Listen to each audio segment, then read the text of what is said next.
Take two.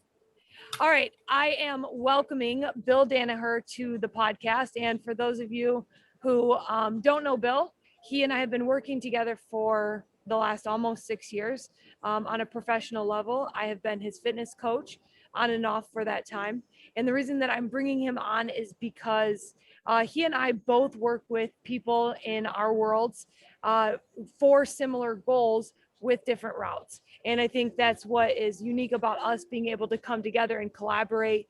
What we've seen in the last year with the pandemic, the good and the bad, and kind of the takeaways that we have been able to hopefully use and move forward with and help others with as well. And that's kind of the point of us getting together and continuing the conversation so that others can hear what we've been working with and helping others with.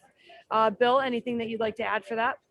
No, I just want to say how grateful I am to be here with you and to do this with you, because we actually are in, I think, allied professions, right? I watch you working with people who want to make changes in their lives, and I work with people who are in the midst of transformation. People who have had a crisis, or they're in the midst of trying to grow or trying to expand their knowledge and their love in the world around them.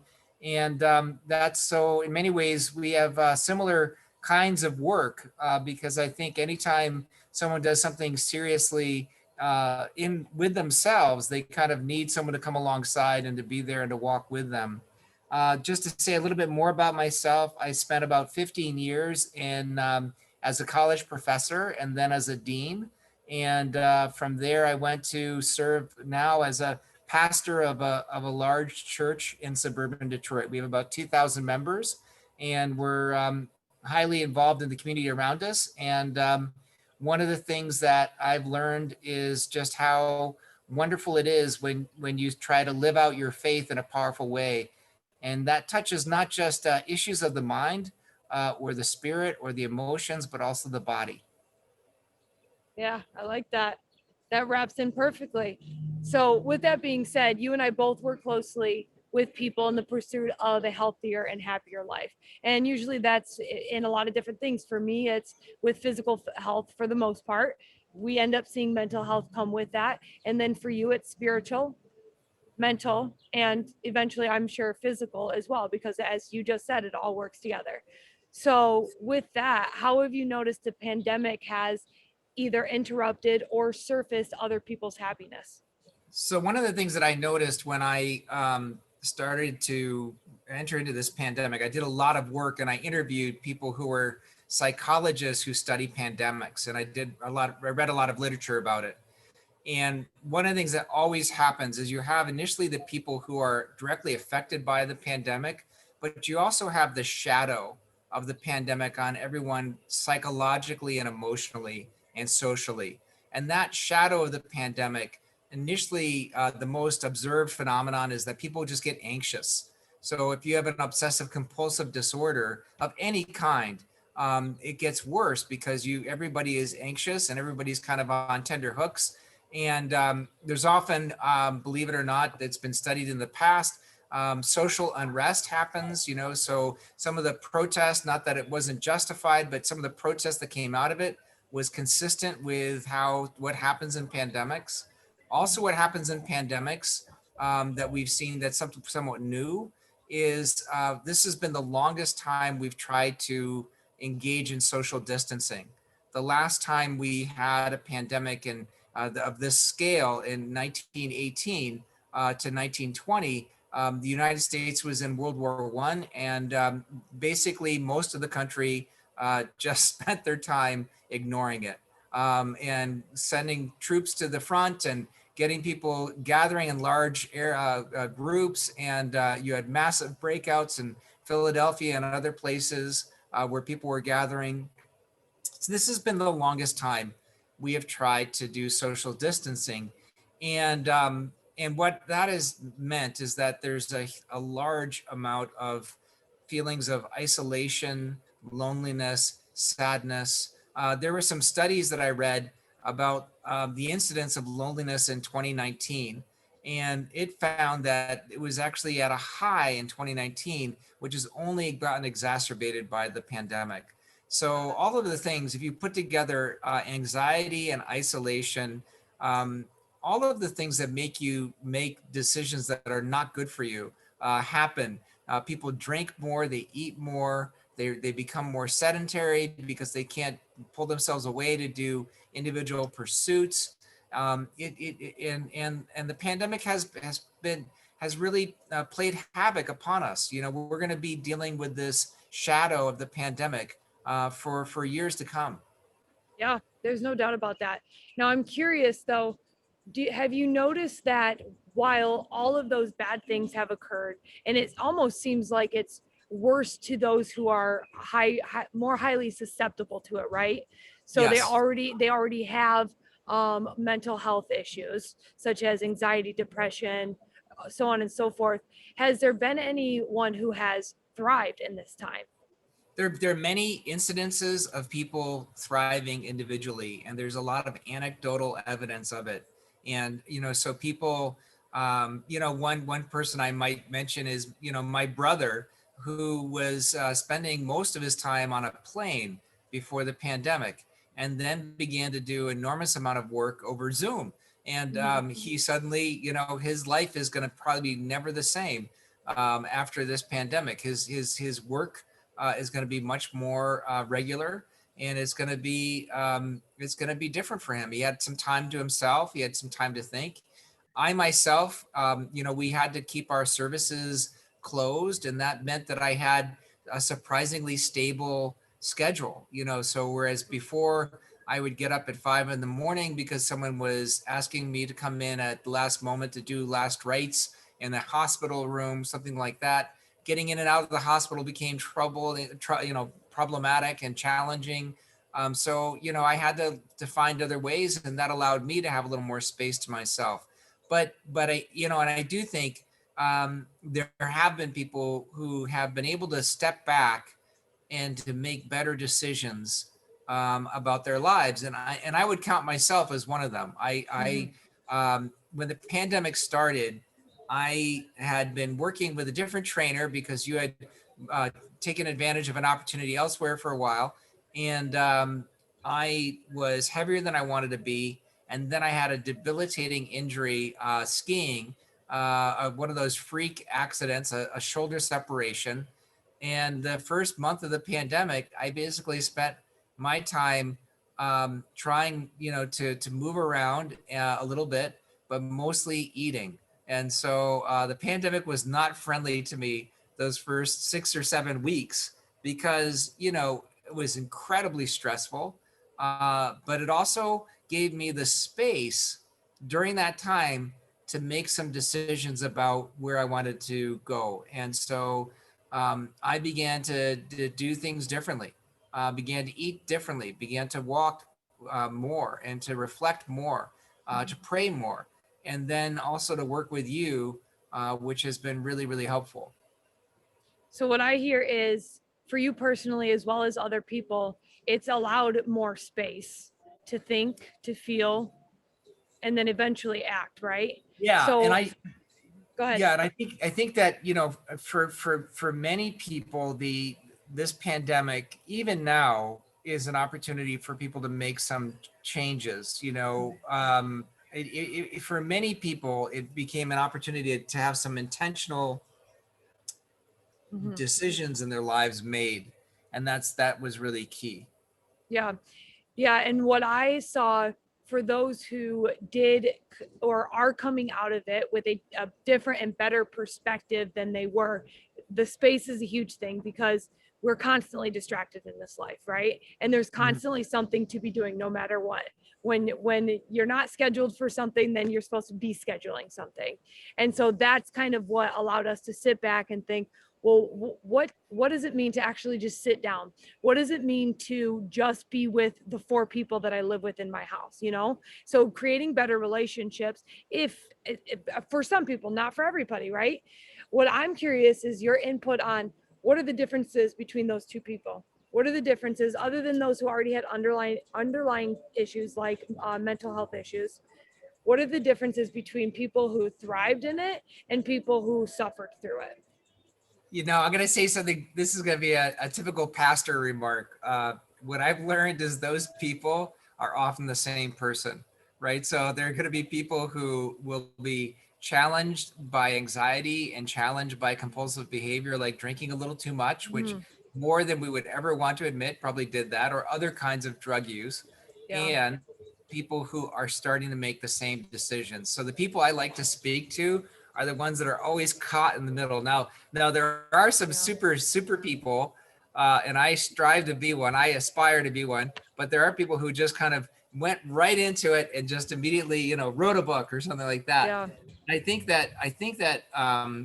it's an odd combination. Some of it is just your kind of psychological makeup.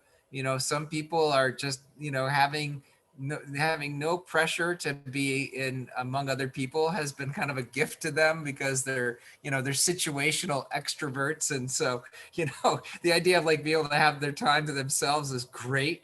But Yeah. then for the people that struggle like you and me, what it needs is you need to have some you have to come to terms with what is why you're doing what you're doing, and you have to make some changes.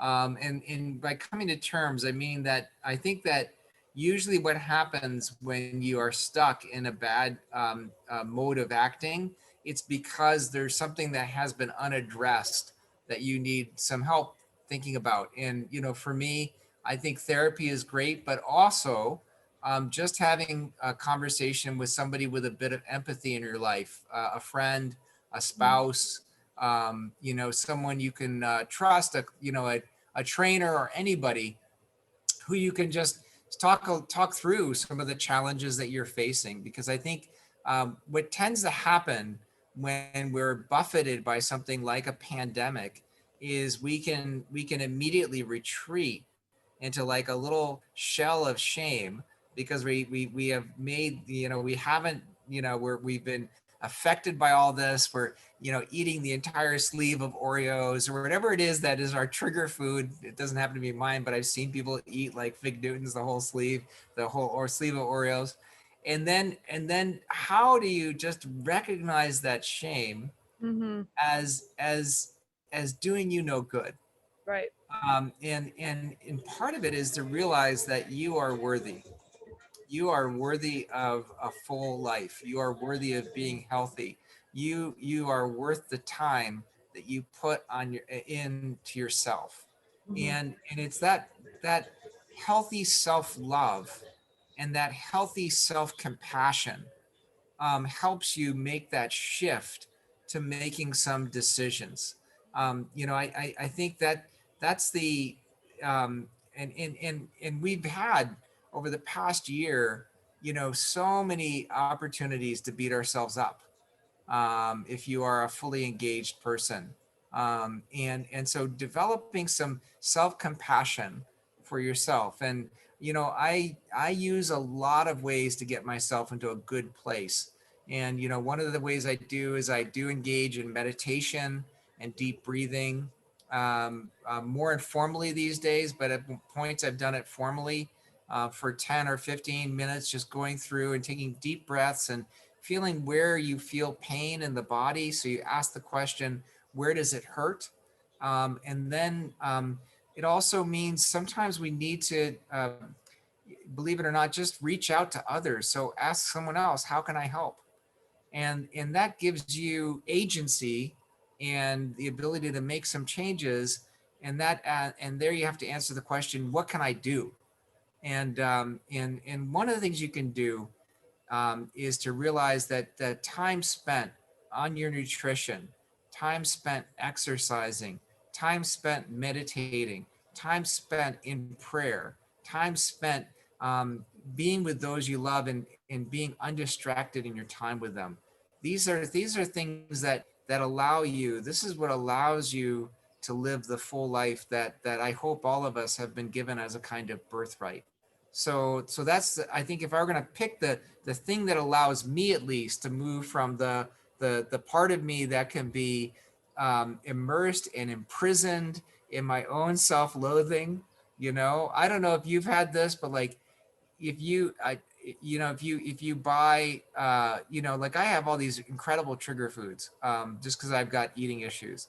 And so like, if I ever buy chocolate covered pretzels anywhere, they will be gone by the time I get Sound like home. Emily. Oh, I didn't know you and Emily have the same I know. weakness. I would, Wow. yeah, it would just be gone, and they'd be like the wrappers would be in the passenger side Yeah. seat, and I'd be like, and I would want to sneak them in and throw them away before anybody could see them, and I would just be full of self-loathing. I mean, Yeah.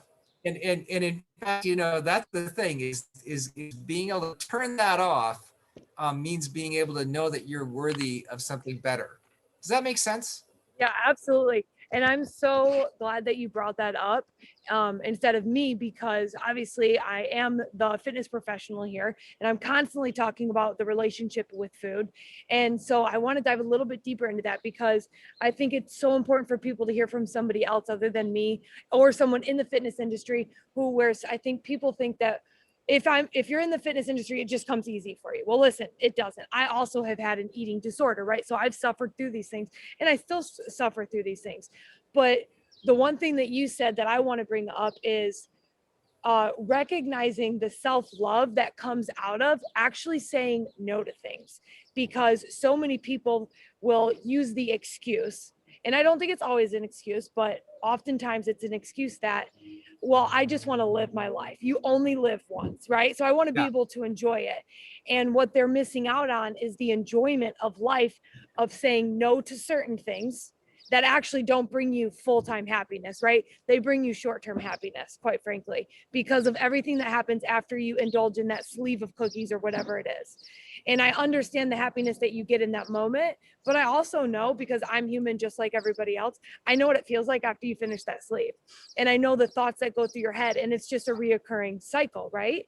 And I don't even remember what I was going to ask you to speak Well, on, but it's a key thing, because I mean, what to speak to what you're saying, you know, yes, because what I think happens with fitness professionals when you try to motivate somebody to say step away from sugar, if it just comes from you, it can come in a way like, um, you ought to do better, you ought to be like me. Whereas in terms of like actually affecting change, you kind of need someone with a kind of slowly reforming dad body to say to you, like, I you stepped can away do from this. sugar. You Yeah. can do this, right? And it's Yeah. because and truthfully, stepping away from sugar and just being aware of how much sugar we eat in our normal diets has been a huge game changer for me. And it's funny, it's a lesson I've had to learn again and again as my knowledge of nutrition has expanded. So about 7 years ago, I I came under the spell of a raw vegan who was a friend I was doing yoga with, and suddenly I was doing just all raw vegan stuff. And like I looked amazing. I was really lean, but like my whole way of thinking about food was way too restrictive, because like it's no way I could be like a husband and a father to a family that doesn't want to do raw vegan. And I chose not to like say like, this is my new pathway is raw veganism, right? So I just caved because I wanted to be married. I loved my wife. I loved my family. And I never really fully got like what was special about being a raw vegan. What was special about it was actually the sugar, right? That was what it helped me. I stayed away from things that cause inflammation. And so this year, just stepping away from that has been huge, particularly when, part of my shoulder, I had this debilitating imagery, I think I mentioned, where I separated my shoulder. All that scar tissue would just inflame the more sugar I ate. All of my joints, all of the arthritis that I have at 55. But the minute I stepped away from it, the better I felt. And so that was, and that affects the rest of my functioning as a human being. And one of the things I've noticed is that when people are pressured, the two words that I hate, are YOLO and FOMO, right? People who say you only live once, let's just, eat this and enjoy it. Yeah. Or FOMO, a fear of missing out. I can't tell you the wreckage that has done in people's lives. Yeah. Like that is like a Yeah. bad calculation. I mean, almost always people Right. make these kinds of things like, oh, YOLO, I'm gonna get drunk on this office trip. I Yeah. mean, like, why? Like, that's a stupid idea. And like, what the sadness is like, I talk to people who experience that like after it's all happened, Yeah. and I'm the one who has to say, like, yeah, you screwed up. I mean, what else Yep. could I say?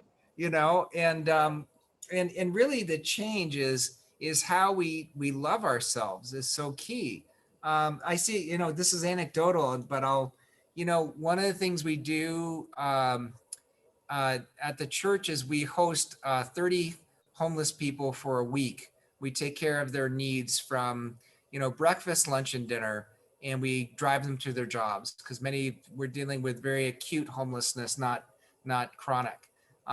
So many women who are fleeing abusive households with their family, things like that, we take care of.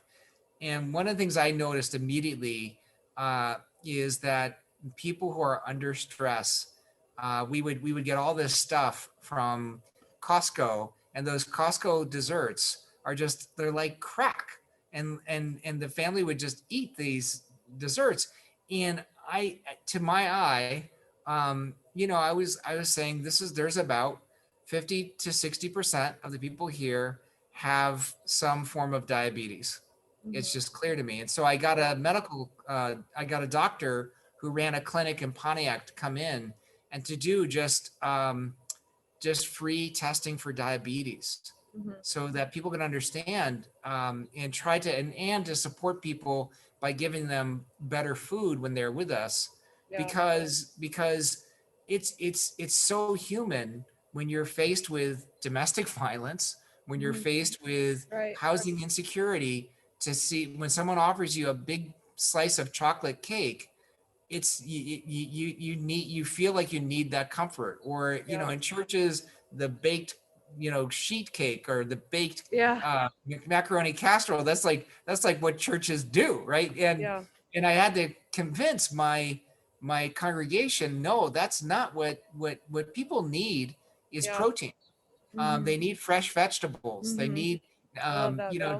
don't let's not make it into like something that no one's gonna like, but we need to make it something Right. that people should eat, and Yeah. and that's the best way to care for them. And again, the challenge is to care for yourself sometimes as carefully and as well as you care for others. You know, Mhm. and that's a key thing. I love that, Bill. I love that you do that and that you recognize that because I mean, if you're really trying to reach your ultimate goal, you're trying to feed the body, the mind, and the soul, right? Yeah, For these people, and you're doing an injustice if you're missing out on the body part by feeding them all the sugar, right? And, yeah, and and the how and problem. how and how that feeds into then the mental health of it because your gut is your second brain. Yeah, exactly. And so then these people are, we feel like the fact that we've given them something like delicious to eat, as it were, right? But the next day they get up, they don't feel well, and they many of them are sick because literally from undiagnosed diabetes. And so we've just made ourselves, our needs have been met. We feel good, right? But Right. have really Right. helped and serve those other Mhm. people and help them, get some clarity in their lives, right? And the same thing goes 100%. for us. I obviously everything, there's a balance, and everybody's ready to make a change when they're ready to make a change. And it's not for me to tell them exactly when, but it's to support them when they do. And so it's just key, for me to see the integration of the body with the mind and the spirit, because they always go together. There's a line that a psychologist I've been reading recently says, which is the body keeps the score. Mm, Anytime anything happens to your soul or to your heart or to your head, it's the body that keeps the score. I like it. Yep. Listen to that body. Yeah.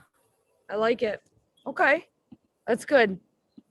What do you think we as a whole society can learn from this pandemic? as it pertains to our health, mental and physical? What can we learn from what's happened in the last year, and how can we come out of it stronger? You know, it's such a good question because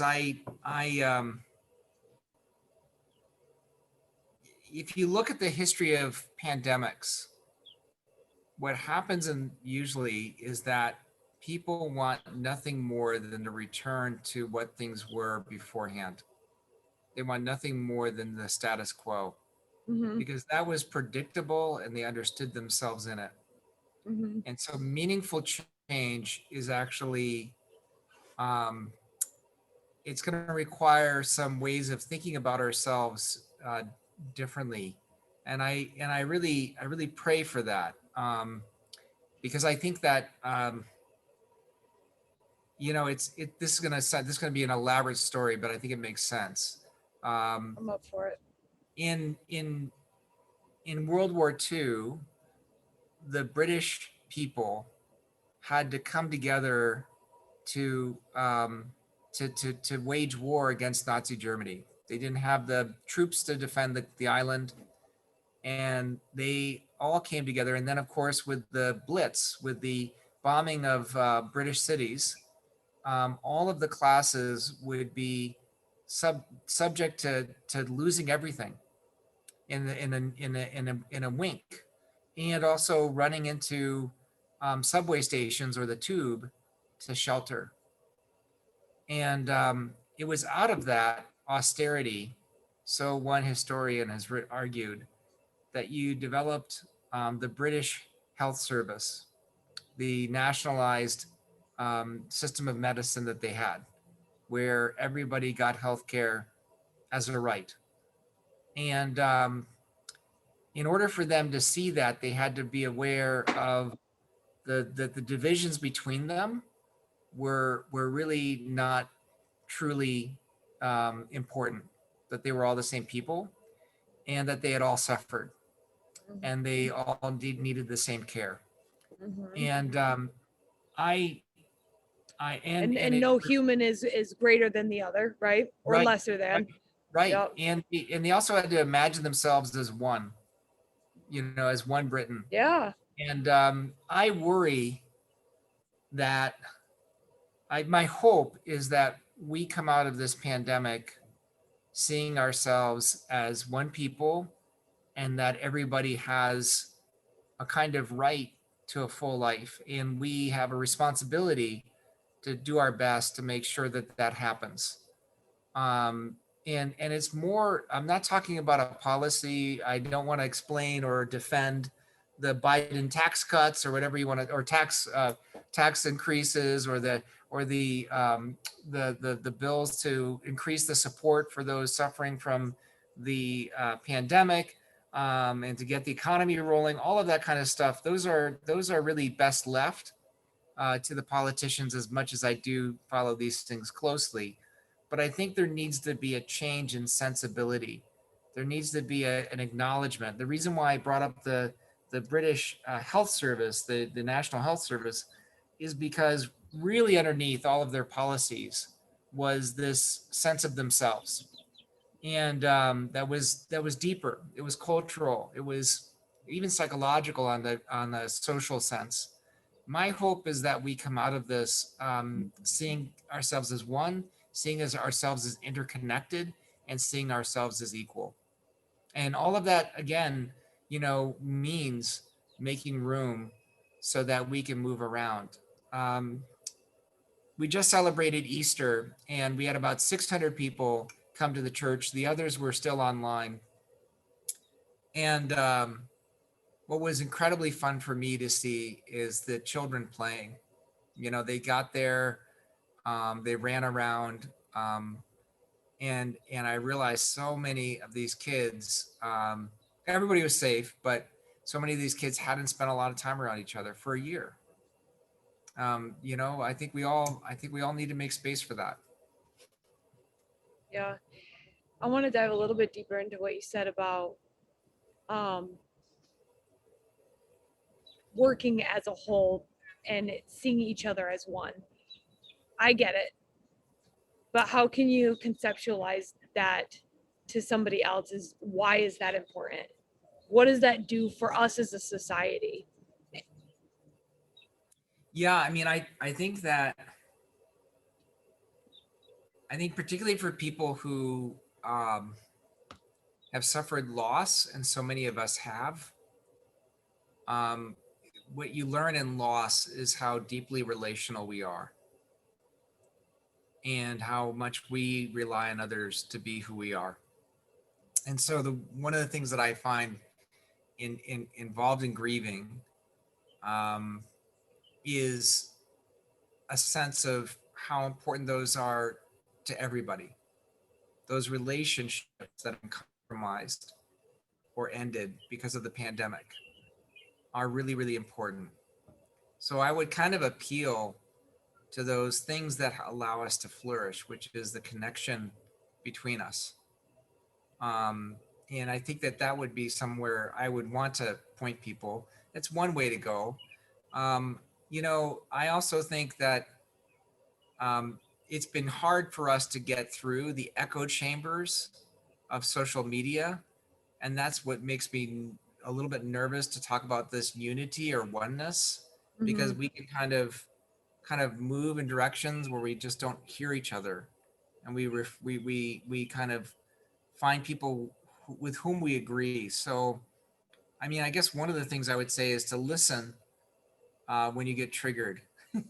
When someone's Yeah. starting to really get you angry about something, Yeah. use that as an opportunity to listen, and use it as an opportunity to practice, some of that wonderful power of detachment that we all have, to kind of think like, wow, I'm getting a reaction. Yeah. Why is that? Yeah. Yeah, Yeah. why That's true. become curious about it.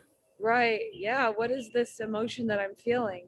Yeah, and I and like not that. but the fact that we do that doesn't mean there isn't one side that's right. Right. Right. Like people don't want to be neutral all the time. They want to actually be in a position where they actually have an opinion, you know. Yeah. Yeah. No doubt. I think for me, and I don't know if this is right or wrong, but the reason why that resonates with me so much is looking at everyone as an equal, and that is what allows us to get over this hump, because there is so much separation, and it's because we're looking at people as individuals instead of looking at it as we're one, and that's the only way we're going to be able to get through this, is that I see things as so situational. People in different situations, eco statuses, the demographics, all of that. It's so situational. Cultural, ethnicities, religions, because of what you are familiar with, where you were raised, all of that. It's all situational. If you were in a different situation, you'd be working with different things. You'd have different adversities, and if you take a step back and you think about that, in my opinion, that's what makes me feel so much more relatable to anybody else, because it's just based off of where I was raised, the people who raised me where they were raised got me in a certain situation, and only because I stepped out and found different cultures, ethnicities to immerse myself into, I'm able to understand the differences of everybody, and yet the similarities of everybody, that actually makes us all the same human being. You know what I mean? And until I, people recognize that, they see everyone as so different, and that's where the right and the wrong comes into play, and that's what makes it so challenging to work as one, and realizing, listen, if it wasn't for my or your situation here, you could be there, just that one little tweak. yeah, I think totally. I think that I don't want, at the risk of, from my perspective, your own personal history is someone who is not completely central to the culture in which you grew up in, right? So you had a different perspective, and Mhm. that put you've been able to use that as a complete benefit, because you've been able to draw upon the best of your family of origin, of your own upbringing in the faith, of the values that are so good and true about people who live in Michigan, and yet you've been able to look for new experiences because you knew that there was more to life than any of those things, right? And so you became a searcher, Yeah. um, and a seeker at a young age, and that's been, in many ways, that's been your superpower. And I think everybody has to. I think everybody, we what I admire about you and what I think is true is that we all have to come to the same terms with our wherever our situation, as you said, our context Hmm. is gives us incredible redeeming values, and there's strong traditions, and there's things that we can all grow on and use to grow, but they can never be sufficient to themselves, right? Because we Hmm. have to, the world is always larger, and if anybody is, represents a different viewpoint or a different perspective or a different orientation within a dominant society, they'll understand how what it feels like to be an outsider, but also that there's more to that society. There's more than that society can define. Yeah. So, I think that's been a key thing. To make it really nuts and bolts. My mother, I moved my parents out so I could care for them. My father recently passed away, and my mom, came from a context in which she had very, very little contact with African Americans, just really never on a day-to-day basis. And now she is regularly interacting with African Americans, and it's been interesting for me to watch her understanding of herself and her views change. And the other day, out of the blue, she said she had a position that I don't want to, she was um, um, very disgusted with Officer Chauvin and his treatment of George Floyd. And she said, when is this trial going to be over with so he can be found guilty? And her offense and her immediate empathy towards George Floyd, towards his family, towards the person he was, all of that is the benefit of her changing her perspective and changing her context. I think. I mean, I don't know what her viewpoint may have been, but I also think that the loss of her husband of more than 60 years has affected how she understands what's gone on in this world and what the way she wants to make a change. And I think all of that is part of the work we do.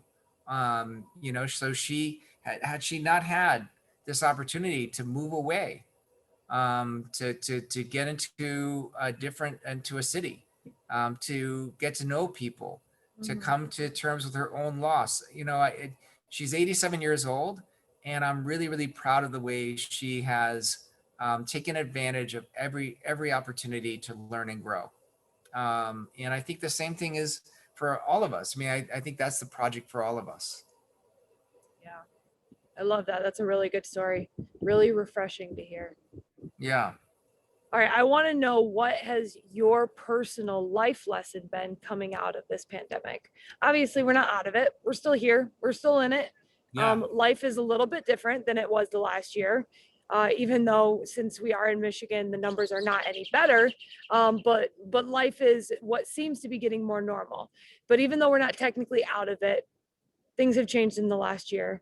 And with that, what has been your personal life lesson coming from it? Personally, this is before the pandemic, I did some really intentional work in psychotherapy, and then for about 2 years, and then I did the Ignatian exercises over the course of the year, which is a intense practice of self-reflection. And you have a director, and you walk through them, and it's really beautiful. And I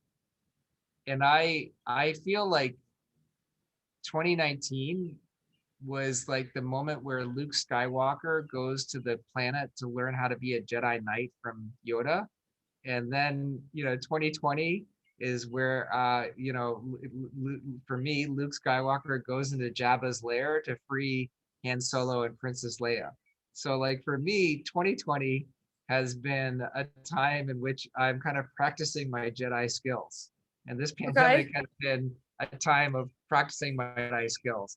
Uh, didn't get my hand cut off, so I don't want to like push the analogy too far, but you know, um, it's been a time of becoming more focused and more disciplined and just clear what I want and just doing that well and with integrity. So I feel like for me, 2020 hasn't been as disruptive, but I've been really, really grateful for the work I did in 2019 and 2018.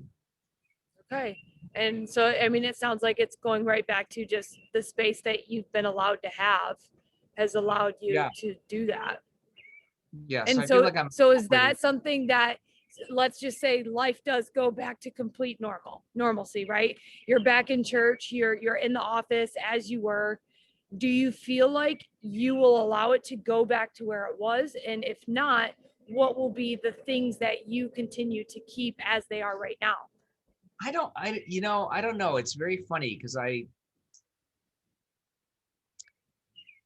don't want to come up with a hard and fast rule. Hmm. Yeah. Um, And that's kind of the beauty of this, right? It's now yeah, we've had to learn how to kind of evolve with things and pivot as it doesn't work. So it's almost trained us to be better at doing that. Like, don't have this hard, written in stone, like goals and plan of actions, because who knows if it's actually going to work. I like that. yeah. I mean, that's a beautiful.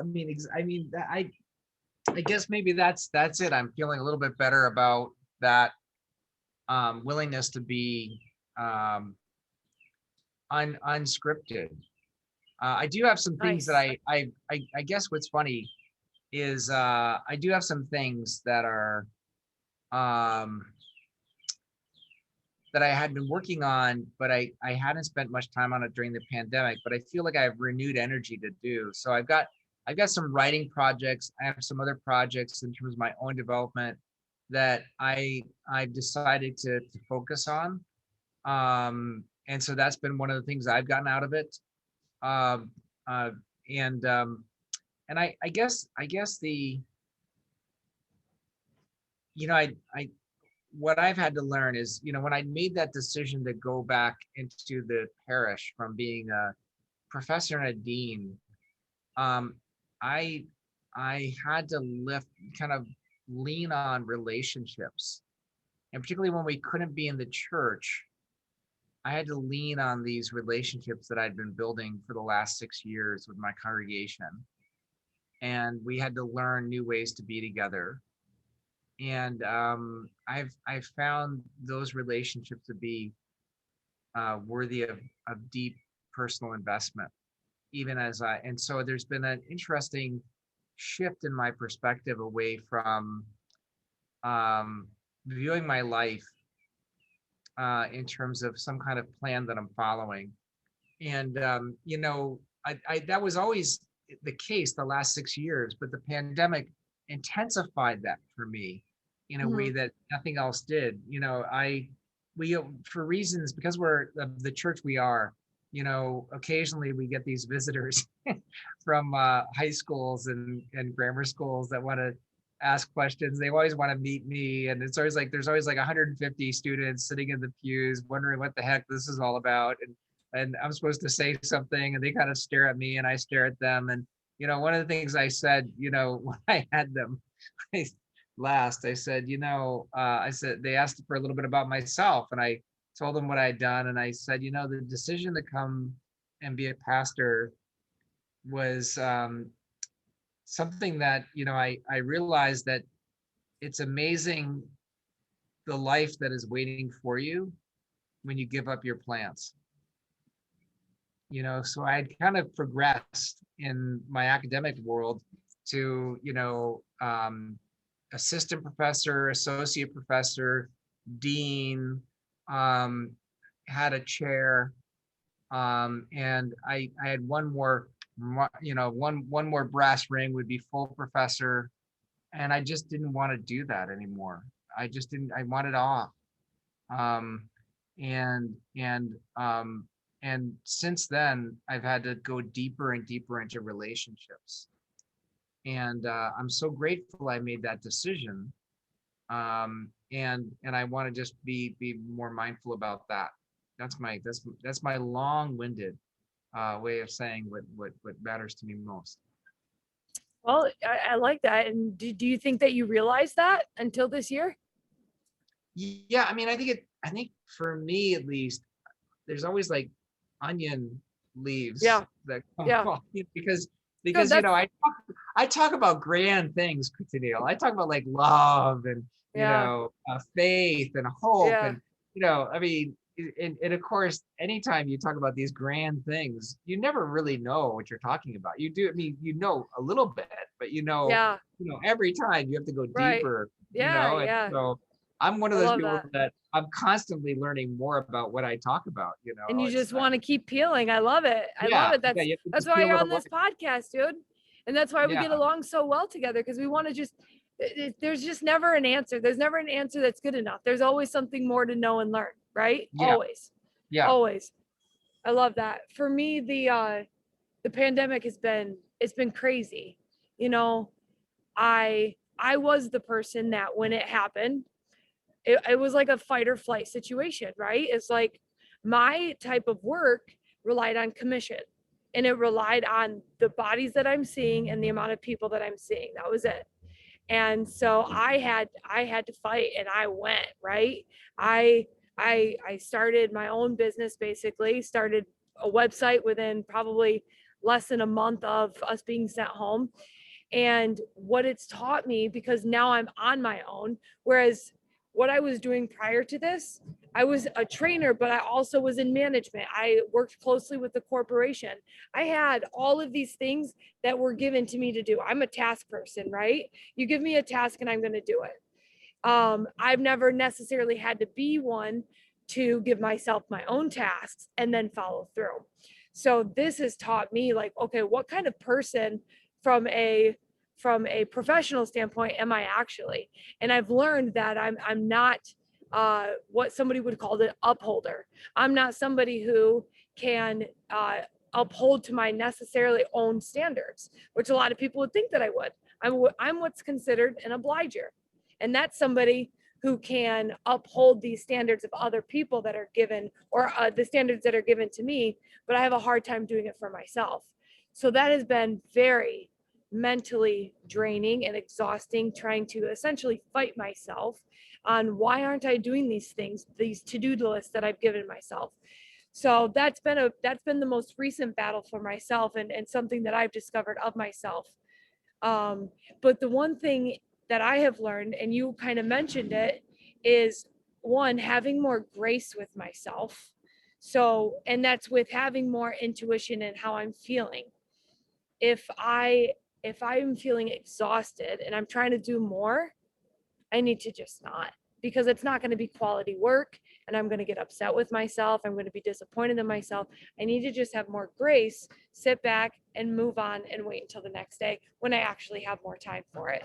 So that's been one of the biggest takeaways for me, is teaching myself to have more grace with myself, to allow more time and space for my head, and then allow me to then do more and give more, because when I'm not giving myself that space, I'm not able to give more to the people that I want to be giving to.